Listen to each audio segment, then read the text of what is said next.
The Law of Mental Medicine by Thomson J. Hudson. Chapter 1 Introductory. History informs us that in all the ages man has recognized the existence of an intelligent power capable of creating diseases in the human body and of healing them independently of material remedies or appliances.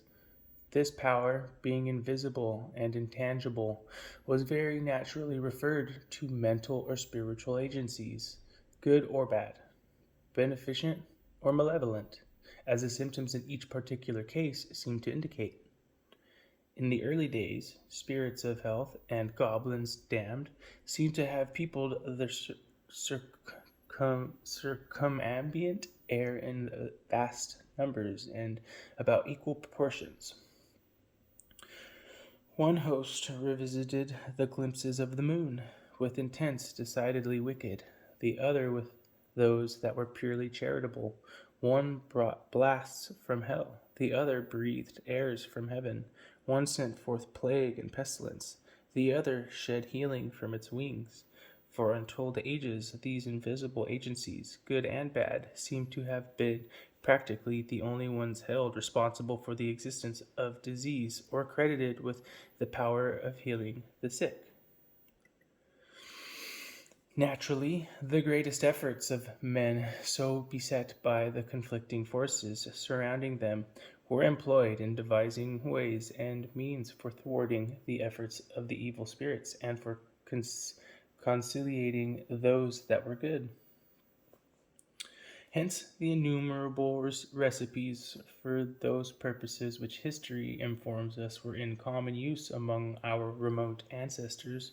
A volume would be required even to catalogue the various devices and formulas for invoking the aid of the health-purveying inhabitants of the spirit world, to say nothing of the prophylactical receipts of wholesome caution against evil spirits in general and witches in particular.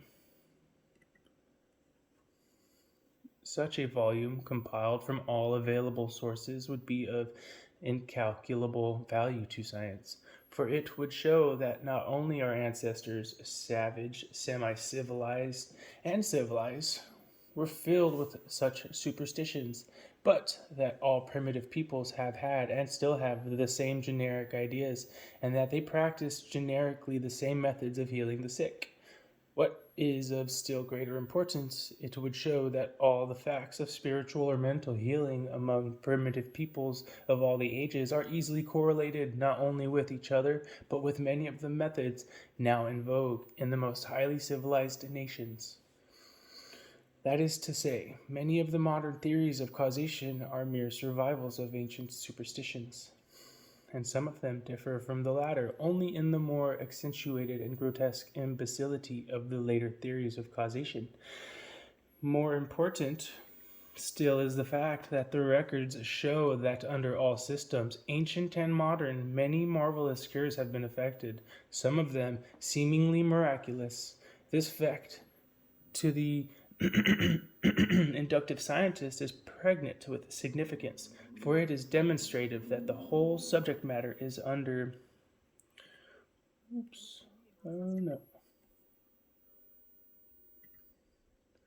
the dominion of some natural law.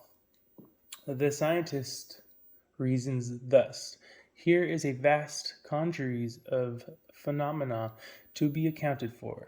They have been produced in every age and in every tribe and nation in the world, civilized and savage. Some of the phenomena, it is true, may be accounted for on the score of malobservation. Some may be attributed to fraud and legerdemain, and much to defective memory or intentional falsehood, but after due allowance is made for these and other minor sources of error, and the great bulk of the phenomena remains to challenge the attention of the scientist. It is true that science in years gone by has not designed to meddle with the subject, choosing to relegate all the alleged phenomena indiscriminately to the domain of superstition and imposture. During the last decade, however, it has become evident to the most skeptical that cures of diseases are being effected in the midst of the highest civilization by means obviously identical with those employed in the darkest ages of superstition. That is to say, the results are identical, and it is axiomatic that in any series of cognate phenomena, identical results presuppose identical of cognate causes.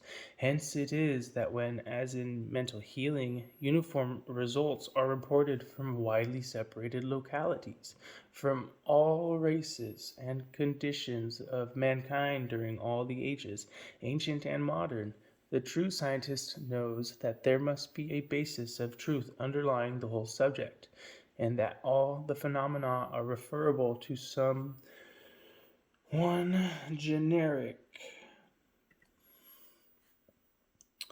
cause, nor does the multiplicity of theories of causation held by the various tribes of men or sects of mental healers militate in the least against the student's convictions. For if he has acquired the most superficial acquaintance with the elementary principles of logic, he is aware that there is no necessary connection between theories of causation and the results produced by those who hold them. In other words, the fact of healing the sick by any method whatever does not demonstrate the correctness of the theory of causation which happens to be entertained by the healer in any given cause. This is a self-evident proposition, and to the average reader it will seem to be a work of supererogation to state it formally.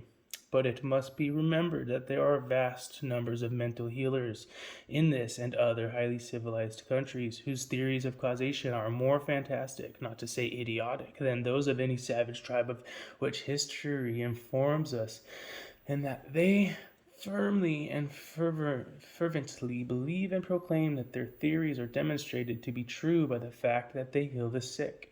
In fact, so insistent are they upon this point that they habitually employ the word demonstrate or some of its derivatives as a synonym for the verb to heal.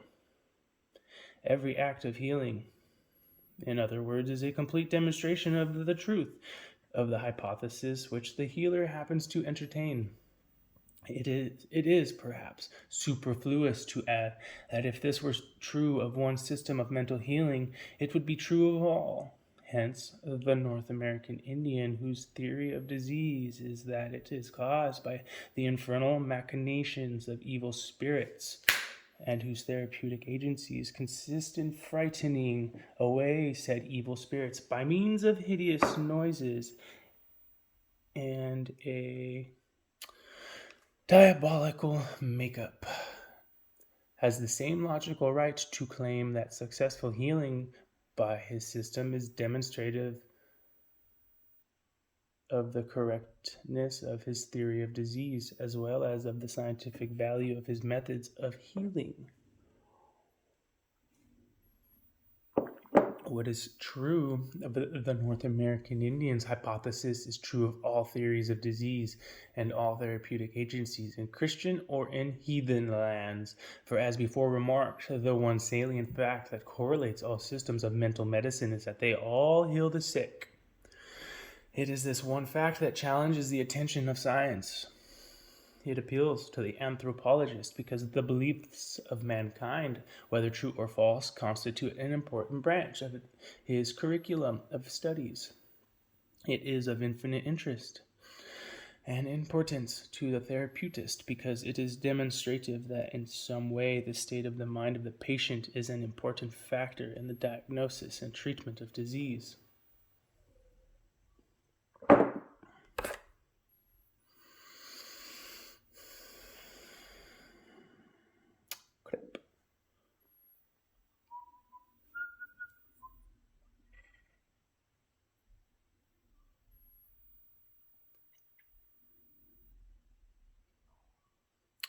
But its most direct and imperative appeal is to the psychologist, for it is primarily a purely psychological question, and upon the student of that science devolves the task of discovering the fundamental principles underlying the mental force behind the phenomena. When that is accomplished, it will be next in order to invoke the aid of physiology, and especially of microscopic anatomy or histology, to the end that we may learn something of the machinery through which this potent energy performs its work. It is obvious that if the fundamentals of this knowledge can be successfully acquired, we may know we may then know approximately at least something of the modus operandi by which the mind acts upon the body in health and in the cure of disease. It follows that such knowledge will enable us to direct the healing more intelligent. Let me start again here. It follows that such knowledge will enable us to direct the healing energy more intelligently and presumably more effectively. Not that we can ever learn just how the mind performs its functions as a therapeutic agent. We do not even know how it causes the simplest movement of the limbs, although we may be conscious of imparting the primary mental stimulus necessary to produce the result in the voluntary muscles. Science has taught us something of the machinery through which the mind operates. To produce consciously a voluntary movement of the body, we know by a conscious experience that the mind is the motive power, and we have taken a few primary lessons in the art of directing and controlling that power and making it useful. But this is all that we really know of that conscious intelligence, which, nevertheless, has elevated mankind from savagery to civilization. How little man knows of his own mental powers and limitations is shown in the fact that it is only within the last decade that he has become aware of the existence within himself and below the threshold of his normal consciousness of a primary intelligence that is at once endowed with wonderful powers and circumscribed by equally wonderful limitations. It is well within the bounds of the truth to say that it is to this discovery that the world is indebted for all the knowledge that it possesses of the real science of mental therapeutics. For it is to this primary intelligence that science has traced the source of the mental power that heals, and it is to its limitations that is due all that is mysterious in its phenomenal manifestations, not only in the domain of the mental therapeutics, but in all other classes of psychical phenomenon. In attempting an analysis of this wonderful subjective intelligence, I shall confine myself to its aspects as a therapeutic agent and not obtrude any theories or speculations as to its ultimate origin or its final destiny. I shall confine myself exclusively to the demonstrable facts of experimental psychology for my proofs of the existence of the subjective intelligence, to the well-authenticated experiences of mankind for proofs of its potency as a healing agent, and to the current standard literature, physiology, and histology to show the rationale of the mental processes by which every fiber of the body is reached and its conditions controlled. I do not expect to say the last word that can be said of the science of mental therapeutics, but my primary object will be accomplished if I can point out the lines of study and investigation which may lead to an intelligent solution of the problem of mental control over the body in health and disease. If, in addition to that, I can succeed in discovering the fundamental psychological law pertaining to the control of the healing power resident in every man's mental organism, and in pointing out the physical mechanism through which the power is exerted,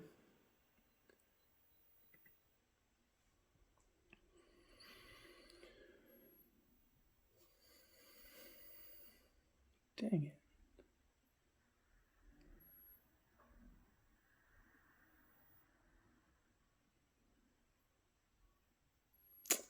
Yay. I do not expect to say the last word that can be said of the science of mental therapeutics, but my primary object will be accomplished if I can point out the lines of study and investigation which may lead to an intelligent solution of the problem of mental control over the body in health and disease. If, in addition to that, I can succeed in discovering the fundamental psychological law pertaining to the control of healing power resident in every man's mental organism, and in pointing out the physical mechanism through which that power is exerted, I may hope to be able to indicate the most effective methods of practicing the healing art without the use of material remedies. Before proceeding to the discussion of the main subject, however, I desire to say a word in regard to doctors of medicine. medicine. I have no quarrel with the medical profession, nor can I join in the indiscriminate clamor against material remedies for the cure of disease. I cannot forget that doctors of medicine were the first to discover the fundamental facts which lie at the basis of the science of mental medicine. Thus, Dr. Hack Tuke's great work contains a voluminous record of the observations of cases by medical men of both ancient and modern times, demonstrating the control of the mind over the body in health and disease. Indeed, the literature of medicine within the memory of men now living was full of illustrations of that important fact, and medical students were instructed by their professors in its practical application at the bedside. A cheerful, hopeful, and above all, a confident demeanor was held to be only second in importance to the material remedies prescribed, and to give the profession due credit. The effect of that instruction still survives, and is visibly manifested in the wise and preternaturally able expression of the continence which every physician knows so well how to assume when feeling the pulse, examining the tongue, and writing the prescription. The law of suggestion had not been formulated when such instructions became a part of the college curriculum, but its practical value was thus recognized by the medical profession many generations before Braid or Lebault saw the light.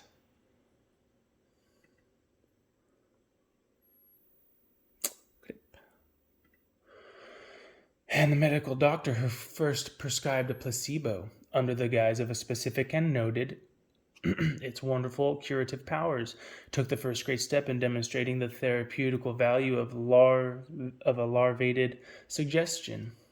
It may be noted in passing that one of the most hopeful indications of advancement in medical science consists in the fact that the profession now very generally recognize that the placebo as indicated when diagnosis fails. Manufacturing pharmacists consequently derive a large income from the sale of the ready-made placebo, that many fatal mistakes have been avoided by its employment, and many cures effected, goes without saying. It will thus be seen that to the medical profession the world is indebted for two discoveries. First, that the mind controls the bodily functions. Second, that the mind can be controlled by suggestion. That physicians did not formulate the law and build it better than they knew does not detract from their merits as original discoverers. Columbus died in ignorance of the fact that he had discovered America, nor can I follow the extremists in holding that all material remedies like the placebo owe their efficacy wholly to suggestion. I recognize the fact the medical profession has taught us that the human body is made up of an aggregation of confederation of cells, that each cell is an individual entity, a living creature, and that as such it performs all the functions of animal life, including those of nutrition, digestion, and excretion. Each cell, therefore, requires its appropriate food to enable it to perform its special functions. This food is, of course, supplied from the material taken into the stomach, and the blood cells perform the double duty of conveying the food to each individual cell, and of removing the waste material excreted. It follows that the useful food material of all that is taken into the stomach, be it in ordinary food or in medicine, is carried to its appropriate groups of cells. That some medicines contain nutritive material adapted to the needs of special groups of cells cannot be seriously doubted, nor can it be doubted that if the medical profession could know just what material is adapted to the necessities of each group of cells, medicine would assume the dignity of an inductive science. They have already laid the foundation for the study of medicine on those lines by their minute researches in the science of histology or microscopic anatomy, which is the branch of biology that treats of the cell life and the structure of the tissues of organized bodies. They have also laid a broad foundation for the study of the true science of mental medicine by revealing the machinery through which suggestion does its therapeutic work. It enables us not only to correlate all systems of mental healing, ancient and modern, but to harmonize the facts of suggestive therapeutics with the accepted principles of modern physiological science as laid down by the ableist medical authorities. It must also be remembered to the credit of the medical profession that one of its members formulated the law of suggestion and thus laid the foundation of the science of mental healing. It is true that it was formulated with special reference to hypnotism, but at that time, hypnotism was the only phase of psychic phenomena under scientific discussion. Later on, a broader generalization became necessary in connection with the theory of the dual mind, and the law was then found to pertain exclusively to the subjective mind and to dominate that mysterious mental force under all its states and conditions. Nevertheless, the discovery of the law of suggestion and its relations to hypnotism was the first great step in the direction of a true explication, not only of mental therapeutics, but of all psychic phenomena. It is true that the attitude of the medical profession toward all forms and theories of mental therapeutics has always been one of extreme conservatism, often savoring of unreasoning prejudice, but on the whole its influence has been salutary. If its denunciations have been bitter, it was because they have been directed chiefly against charlatanism, and unscientific theories of causation. But as I shall attempt to show, its inductions and discoveries have furnished the basis of a scientific system of mental therapeutics.